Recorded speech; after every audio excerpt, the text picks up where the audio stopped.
దావీదును చూసినట్లయితే ఏ పాటి వాడండి ఆయన ఏమన్నా ఖడ్గం అవన్నీ తీసుకుని వెళ్ళాడండి? ఏం లేదు. ఒక విశ్వాసంతో ఆయనలో ఉండే విశ్వాసము మనకు ఉండాలి. ఆ విశ్వాసం ఎప్పుడు వస్తుందంటే when we have a perfect intimacy with God. యేసయ్యతో ఉండే ఒక కనెక్షన్. ఒక్క అతన్ని అడిగాడంట, యేసయ్య ఎక్కడ ఉండే కొంచెం చూపిస్తారంటే జస్ట్ లైక్ వైఫై అంటాడంట. వైఫై లాగా ఎక్కడున్నానో నీకు తగులుతుంది. ఇప్పటికిప్పుడు మీరు మొబైల్ ఆన్ చేసుకుని వైఫై ఆన్ చేసుకున్నట్లయితే ఎన్ని రకాలుగా కనెక్షన్స్ వస్తాయి. అయితే మీరు అడగొచ్చు, ఎందుకు I'm not being connected to any of the wifi అంటే దాని సెక్యూర్ పాస్వర్డ్ వచ్చేసి prayer is the perfect password. విశ్వాసంతో మనం ప్రార్థించినట్లయితే will have a perfect connection with God. దేవునితో ప్రార్థన పూర్వకంగా మనం ఏ ఒక్క పని చేసినా, ప్రియమైన సోదర ఐ ఛాలెంజ్ యు మనదే విజయం. హల్లెలూయా. ఎందుకంటే ఇక్కడ లేఖనాలు నేను కాదండి, లేఖనాలు చక్కగా అంటా ఉంటున్నారు. వాళ్ళు యుద్ధానికి వస్తారు, మీరు భయపడవద్దు, మీ పరవంగా నేను ఉంటున్నాను, నా యొక్క శక్తి నీతో ఉంటున్నది, వాళ్ళు గెలుస్తారేమో, ఏమీ లేదు, జయము వాళ్ళకు కలుగుతుంది. ఎంత చక్కటి మాట చూడండి ప్రియమైన, ఎంత చక్కటి మాట. అదే రీతిగా 68వ కీర్తన 19వ వచనం ఏమంటున్నారు ఒకసారి చదవండమ్మా. నేను త్వరగా ముగిస్తా. 68వ కీర్తన 19వ వచనం. ప్రభు స్తుతి నందును గాక అనుదినము ఆయన. అలాని రోజని ఉందండి. అయితే మన క్రైస్తవ బిడ్డలకి ఆదివారం తప్పితే వేరే రోజు కన్సిడర్ కాదండి కదా. ఇప్పుడు కొత్తగా శనివారం ఒకటి వచ్చేసింది ఉపవాస ప్రార్థన.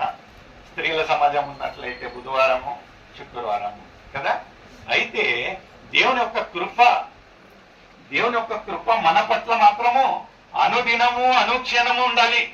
దేవా ఉదయాన్నే లేయంగానే మనం ఏమంటామంటే, దేవా ఈ యొక్క దినము మీ యొక్క పాదపీఠ వద్ద పెట్టా ఉంటున్నాను రాజా, మీరే కాచి కాపాడు.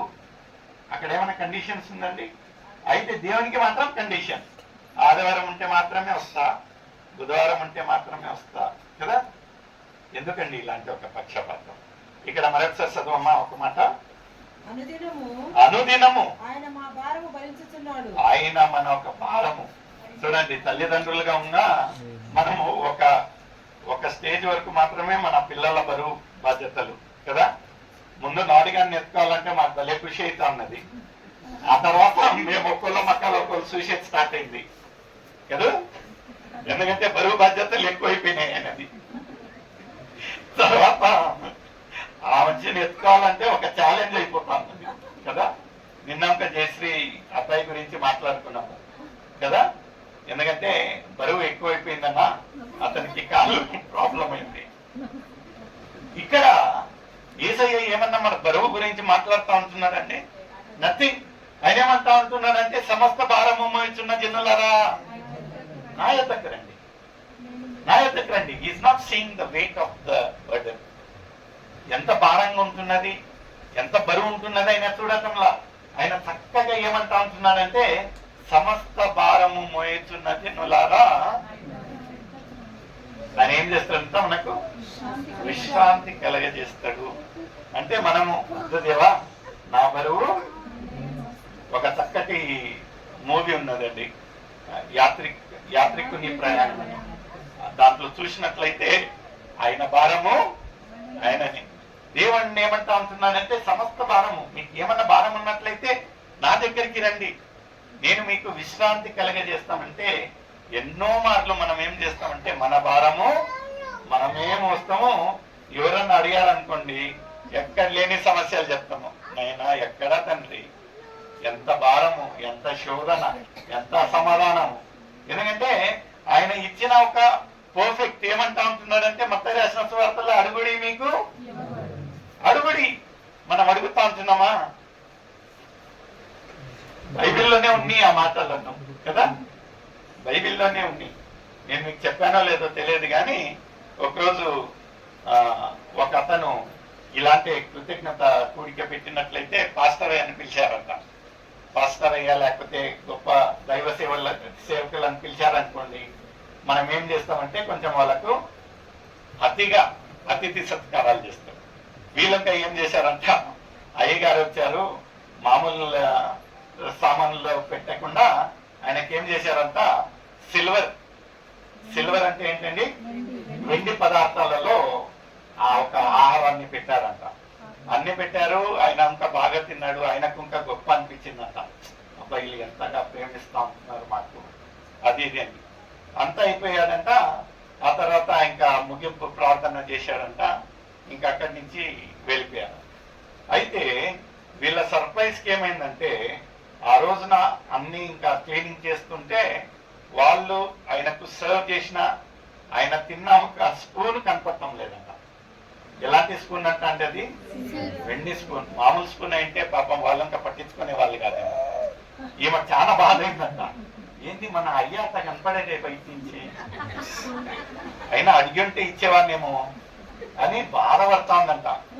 తర్వాత వాళ్ళ ఆయనకు చెప్పిందంట, చూడు నేను ఇంకా ఎంతో పాపం ఆయన వస్తే ఆశీర్వాదాలు అనుకోండి మామూలు ప్లేట్లలో పెట్టకుండా ఇంత చక్కగా పెట్టాను, ఆయన ఇంకా ఎంత చక్కగా వాక్యం చెప్పాడు, తిన్నాడు, ఖుషిగా పోయిండు. కానీ ఒక చిన్న తేడా అయింది. ఏముంటున్నాడంటే, ఆయన తిన్న చెంచా కనపడటంలా అంటే ఇంకా ఆయన అన్నాడు అంట, ఏం మీరు అన్న ఇన్ని సామాన్లలో ఉంటుంది, రేపు రోజున క్లీనింగ్ చేసేటప్పుడు చూసుకొని క్లారిఫై చేస్తాం. ఆమె అదే పనిగా పని మనిషిని పక్కన పెట్టి ఆమె క్లీనింగ్ చేసిందంట. ఆయనను స్పూన్ దొరకలేదు, మళ్ళీ బాధపడినదంట. తర్వాత ఒక వారం పోయి ఆయన ఎంత చక్కగా వాక్యం చెప్తాన్నా ఆ వాక్యం కనపడటం లేంట ఆమెకు. అయ్యగారిని చూసినప్పుడల్లా ఏం కనపడుతుంది, ఆ స్పూనే కనపడుతుంది. ఇంకా ఆమెకి ఆకులం తట్టుకోవటంలా.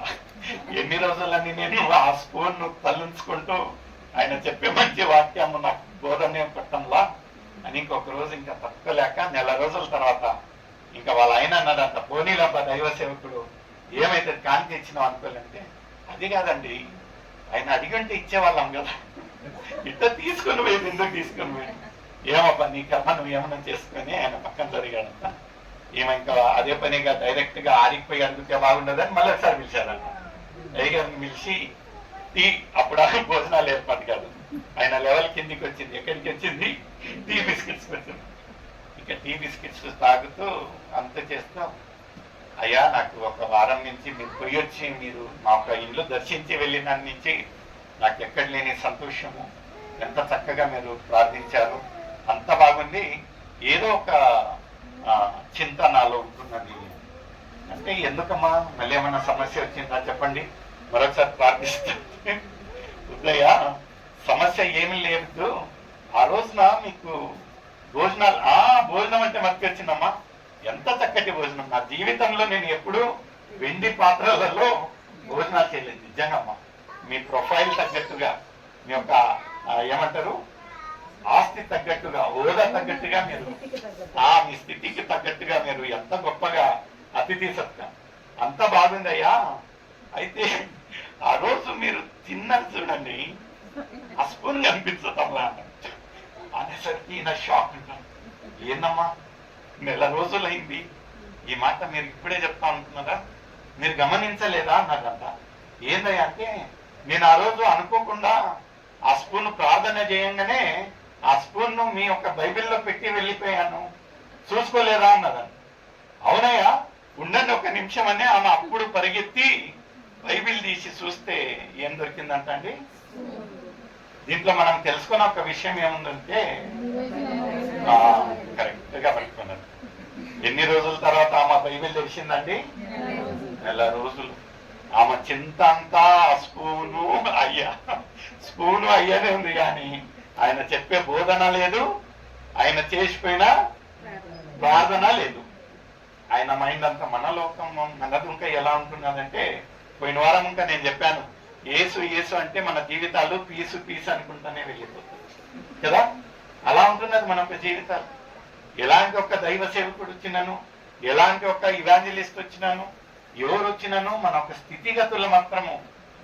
అయితే యేసయ్య ఏమంటా అంటున్నాడంటే, నేడే అనుకూలమైన సమయము, నేడే రక్షణ దినము. నిజంగా ప్రియమైన సోదరి నిజంగా కృతజ్ఞత కూడిక పెట్టుకున్నామంటే, నిజంగా ఆ ఒక్క భావం ఏముంటున్నదంటే కృతజ్ఞత. Thanks giving. ఆయన చేసిన మేలు